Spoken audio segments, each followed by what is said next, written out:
has only the purchasing power, let's just say in 5 years, of $5,000 because of inflation, because the Federal Reserve is printing up money without providing any resources or production in exchange for that money, so there's more money in the system.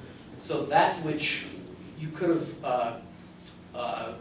for $10,000, whatever your purchasing power was, is now only $5,000. Well, if you borrow money, debt contracts in this country are not written so that they're indexed to inflation, right? If you borrow $10,000 and you have a monthly payment of, I don't know, how much would it, it's $25, it'd be about $200.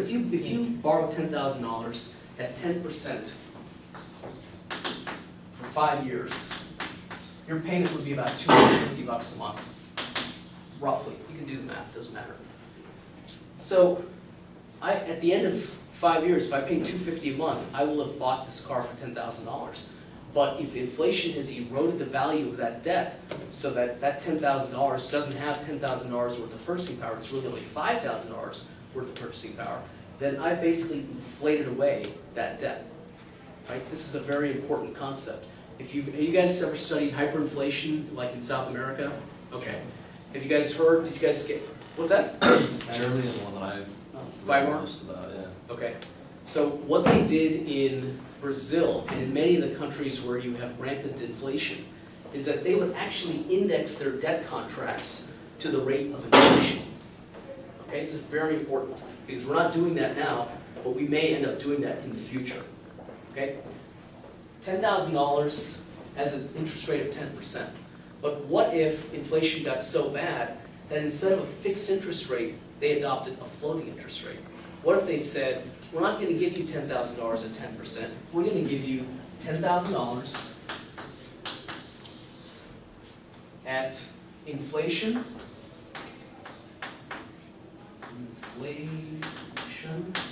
plus 5%. Okay? Now, if you try to inflate away your debt, you can't do it because every year inflation goes up 10%, then your interest rate is 15%. If inflation goes up 15%, then your interest rate is 20%.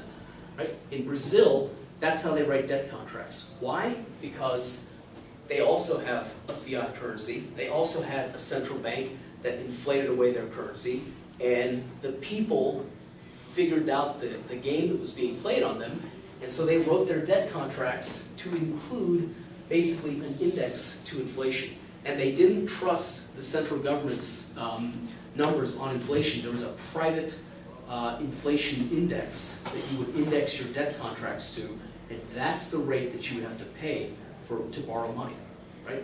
If you think about it, in this country, there is already a debt index contract that is written.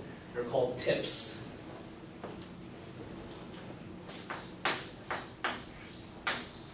TIPS are Treasury, inflation, protected securities. And basically what a TIP is, TIPS are, let's say you lend the federal government $1,000, okay? And CPI is running at 3%, right? The TIPS may have an interest rate of 2%. At the end of the year, the federal government will credit your principal by the amount of the TIP, by the amount of CPI. So at the end of the year, let's say you borrow $1,000, or excuse me, you lend the federal government $1,000 in the form of a TIP, a Treasury inflation protected security. At the end of the year, if CPI is running at 3%, they will give you your $20. Let's just say the interest rate is 2%. They will give you your $20, but the next year, because CPI is running at 3%, they will now give you your new principal amount will not be $1,000, it will be $1,030. Right? This is a very important financial instrument. There's some flaws with TIPS. Basically, it relies on CPI, the Consumer Price Index, which is published by the government. It's the ultimate case of the fox guarding the hen house, because the government can easily manipulate CPI to be less than what it really is, and so it doesn't have to pay you as much for the inflation as is really occurring in the economy. So there are problems with TIPS. But the concept of tying a debt contract, a loan, or a bond to the rate of inflation is something that's going to probably happen in this country. Why don't they use PPI if it more closely follows like the cost of production? They might use PPI. PPI is less manipulated than CPI because no one looks at PPI. No one really cares about PPI. Everyone cares about CPI. They might use PPI. In Brazil, they didn't use the inflation rate that was published by the government. They used a private inflation index. That's probably what they will do here, if it gets that bad. May not, but it may. Back in, everyone says that the U.S. debt problem is not a problem. This guy, our pal Krugman, says that the U.S. debt problem is not a problem because we issue the debt in our own currency. Well, I got news for Paul Krugman. In the 1970s, in the late 1970s, Jimmy Carter was president, and he introduced something called Carter bonds, okay? So even at tips, if you loan $1,000 to the federal government, it's dollars, right? Carter bonds, issued in the late 1970s, were bonds that were issued in foreign currencies that were obligations of the U.S. government. In particular, they used the West German mark,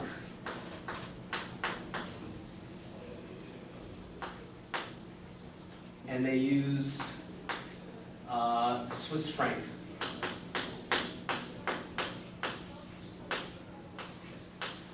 And the reason they did that is because the Germans and the Swiss, remember, we got off the gold standard in 1971. Well, within a few years, the Germans and the Swiss understood that we were growing our money supply. They held a bunch of U.S. debt and they said, hey, you guys are going to inflate away our purchasing power. You guys are going to inflate away this debt. This is not fair. Carter, in response, said, okay, no problem. We will start to issue bonds in foreign currencies. We will start to issue bonds in German marks. We will start to issue bonds in Swiss francs, right? That way, if we inflate the currency, it actually hurts us because we have to pay back. If you inflate a currency, it loses its value in exchange of other currencies, right? So let's say you inflate your currency by 10%. That means you have to come up with 10% more dollars to pay the same amount of debt back. This is a way, back in the late 70s, for the West Germans and the Swiss to ensure, our way of ensuring for them that we were not going to inflate away this debt.